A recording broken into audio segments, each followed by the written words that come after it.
Hello guys, welcome back to my YouTube channel. It's been a long time that I never upload new videos, right? I'm so sorry for you guys because I had a lot of activities to do at campus and I can't manage my time well. Because making videos and editing videos need more time and I still learning to edit videos. Okay, before we continue for the next, please don't forget to like and subscribe my YouTube channels and push the notification button in order to get some notification from my videos. Okay, now I will tell you about my new videos. Okay, these videos will different from my last three videos. My last three videos were containing about entertainment, right? And now these videos will contain about question and answer sections for my lecture. Okay, without any further ado, let's begin the question and answer sections. Okay, let's begin for the question number 1. The question is, what is online learning, and explain also the synchronous and asynchronous learning. Okay, based on my point of view, online learning is a communicative online-based learning using media electronics such as handphone and also laptop that can be accessed anytime and anywhere, such as in the classroom and also outside the classroom. There are two categories of online learning. The first one called synchronous learning and the second one called asynchronous learning. Synchronous learning is a online learning that happen in the same time. It can be online and also live. Okay, it is help learners to stay in touch with the teachers. And for asynchronous learning is online learning that happen in the different times, and it is more autonomous and also collaborative. But the students cannot instantly to stay in touch with the teacher. Okay, now we jump to the second question. The question is, what are the basic features of LMS? Please explain. Okay, based on the book, I found 11 basic features of LMS. The first one called syllabus. You can see other examples of the syllabus in online learning in Schoology. Syllabus is an overview of the course, include learning objective, materials, and also requirement. The second one is about calendar. Calendar here is schedule of deadlines or also course event. The third one is teacher announcement. Okay, the students when entering the Schoology or the online learning, there will be the teacher's announcement in the front. And the fourth is about course email. Course email here is correspondence between members, and here the function is to send an important message. Okay, number 5th is about lesson. Okay, lesson here is a content section that usually organized by topic. Okay, for next is about discussion forum. Here, ongoing online voice or text discussion by the students. And about wiki and blog. If you want to make individual reflection, you can use blog, and if you want to make a collaborative glossary, you can use wiki. Okay, we jump to the testing and quizzing. It can be in form of multiple choice and also fill in the blank. And next is about assignment upload. Okay, the assignment will be uploaded by the teachers. If we click the assignment, there will be the instruction and also the due date of the submission. And the last is about differences. You can search many differences in Google, and you can put in the Schoology in form of PDF, Word, and also link. Okay, now we jump to the question number 3. The question is, as an online course teacher, give an example of good introduction writing for one topic meeting. Please explain. Okay, I have made the good introduction writing for one topic meeting, and the topic is about narrative text. Okay, I will read for you guys. Okay, my dearest students, good day. Welcome to English language lesson for senior high school students. Hopefully you will learn improve your ability in English language, especially for all the skills by integrating 4C with the help of technology. This lesson has been prepared in the book and archives. If you want to know more, you can search through Google or any other references. This lesson actually will have your skill like listening, speaking, reading, and writing increased. You can motivate yourself by creating a good environment, active participations, practice aloud, and have a good attitude. Like actually, this topic about narrative text is a text which is interesting and fun to learn. Here you can find about story, tale, legend, and etc. Okay, in this lesson you are expected to first understand the social function, generic structure, and the language features of narrative text, and the second, critically can distinguish the narrative text with the other texts that have been learned. The third, can identify the social function, generic structure, and the language features of narrative text. The fourth, can apply the cooperative and collaborative learning. Fifth, actively ask and answer some question. Sixth, doing performance by yourself and with a group. 7. Can remake and modify a narrative text into a good text which is coherent.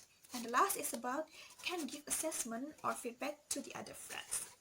Okay, in the first meeting, we will discuss several things such as teachers and students introduction, the books or LKS that we use in the learning process, class rules, prison list, online platform, several topics that will be discussed, any other sources that can be used during the learning process, student task or project, and midterm and final task. Okay, as I said before, you can bring a lot of sources that can help you during the learning process, instead of the other references that I shared to you in the attachment. Okay, good luck and fighting! Do your best. Your effort never betray the result. Your instructor are your result. Okay, now we jump to the fourth question. Why online material must be attractive? What elements are needed? Let's give an example.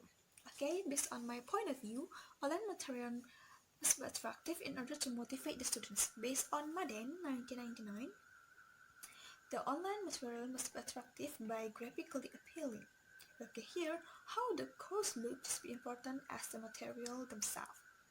In order to motivate the students to learn, we can serve the material in interesting ways. So it will be make the student motivate to learn, and the teachers will make the suitable visual design or the good visual designs. Okay, there are some elements if you want to make a good visual designs, such as page layout. You can see on the slide the example. The first one, it is about page layout, and the example is about space around the text. Okay, here we need the space in order to make the student easy to understand the text. And then subheading and heading. Okay, we also line length. If we don't need to make a long line, just a simple line and readable. And the examples of typefaces. Okay, there are several typefaces such as Times New Roman, Arial, Helvetica, Tahoma, and so on, and you can choose what you want in order to make the online course material more attractive. Okay, and graphical. For the graphic, it comes about numbers, lists, bullets, and indent. It also has type size, type colors, bold, italic, and underline. Okay, there's so much you can see in the Microsoft Word. It also have heading and subheading. And last is about the examples of text. Okay, the simple text you can see, and I think it can be the references of you if you want to make a simple and attractive, or a good text, a good program. Okay, we jump to the fifth question. The question is about, please explain types of online learning activities and provide relevant technological tools for types. Okay, on the book I found 1, 2, 3, 4, 5, 6. Okay, I found 6 about type of activities. The first one is called class discussion. Okay, here in the class discussion, we can use the discussion forum as a tool, and the activity can be done there as a building class community, question and answer session, and weekly topic discussion. The second one is about journal writing. Okay, you can use blog tools. Okay, for the activity that we can done here, is individual reflection, teacher reflection, or modeling. The third is about shared knowledge base. Okay, for the tools, we can use wiki. For the activities that we can done there, collaborative glossary and annotated bibliography. For the fourth, practice exercises. Okay, for the tools, you can use testing or quizzing. In the activity that we can done, we can use tasks and also multiple choice and also fill in the blank.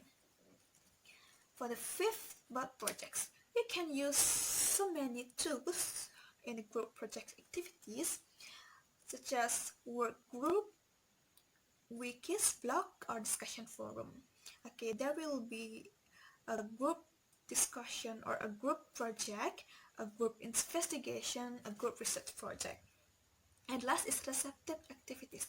Okay, for the tools of receptive activities, you can use PDF, YouTube, presentation, Google, and etc. Because the activities that can be done is the teachers or students' audio visual presentations, ghost reading, and any miscellaneous audios and videos. Okay, we jump to the sixth question. Okay, for the question number 6, online discussion is one important element in online learning. Sometimes it may not work well. How does a teacher optimize the discussion? Okay, if I'm being a teacher, if I have online class discussion like that, I will remind my students to have a discussion if there is nobody have a discussion yet. So I will remind and tell them that the more you participate in the discussion session, the more you can get the point. And you can also get more better understanding by asking and also giving your opinion. Okay, now we jump to the 7th question. Question is, please provide an example of a learning resource that can be used to engage learners in online learning. Okay, if I'm being teachers, I will using videos as a resource to engage the online learning. Okay, I will, for example, I will give videos about technology nowadays, and about the topic nowadays, that hot news or trending topic nowadays, that about more students in Indonesia have, all of students in Indonesia mostly have technology, right?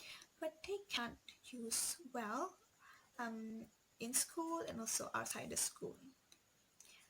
Is there any cause of the background of the school or background of the students? Okay, and then I will ask the student perceptions, and I will ask them to record it in a video and upload in the YouTube. After that, they will have discussion session in psychology.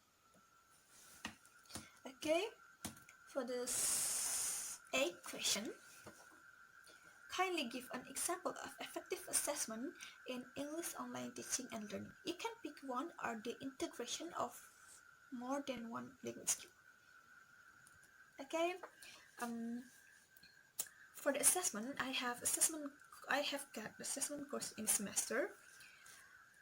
I pick 2 skills, speaking and writing, and I also have the rubric first. Okay, if you as a teacher want to assess your students for the skill, for example speaking and also writing skill, the first you can do is make a rubric instrument or rubric assessment based on the learning objective or based on the syllabus. Okay, in the rubric will contain more aspect, scales, and also descriptor. Okay, for example, you can see on the slide, the first one is about pronunciation and then fluently and understanding. And for the writing, it will contain about the ideal grammar and so on. Okay, not only with this rubric assessment you can assess your students, you also can have assessment from online discussion For example, if you want to assess your student in the speaking performance, you can ask students to make a video and then upload in the YouTube, and you can assess them one by one through the rubric that have been you made. Okay, and for the writing, you can ask the students to make a product or projects about for example narrative text and so on, and you can assess them through yourself one by one by using the rubric that have been made. Okay, not only that, we also can get the peer-to-peer feedback from the students, and also any other feedback or assessment that we can get in an online discussion. Okay, for the ninth question, what are the basic elements to consider when building an online course? Please explain. Okay, based on the book, there are 4 elements to consider when building an online course. The first one called learning outcomes, and then the online syllabus, and then the course outline, and form course outline to lesson. Okay, here learning outcomes, I get 5 points. Okay, the first one is measurable and specific, and then clear and definite. Okay, course material is related to the learning outcomes, and then the sources and also assessment. Okay, for the online syllabus, there are special characteristics. The first one called a communication strategy, like a strategy that you can use for your students to contact you as a teacher. For example, office hours, phone appointment, email, question and answer discussion forum. Second one is a clear description of the course time frame and format. Okay, here you must clear about the description of due date or schedule, or the course event that you made in the discussion or the online class learning. The third one is about guidelines for online. Okay, now this is the last question for my lectures. Number 10, the question is, please give an example of one online lesson in your class formal meeting. Okay, I picked the narrative text again as a topic, and here I will give assignment for one meeting, and the assignment instructions is please give or make a creative story about a story or tale or legend, and you can modify the please and the plot there. Okay, and then please upload your video on YouTube and having a discussion in the Google Classroom or Schoology. And then we will have a discussion session in the class, and we will meet face to face. Okay guys, I think that's all about my question and answer section videos. Okay, for about 10 questions, right? I do apologize if I did some mistake here, and I hope you can easy to understand these videos and you can get more new knowledge here. Okay, don't forget to like and subscribe my videos and push the notification button in order to get some notification from my videos. Okay, thank you for watching. I hope you enjoy these videos and see you guys.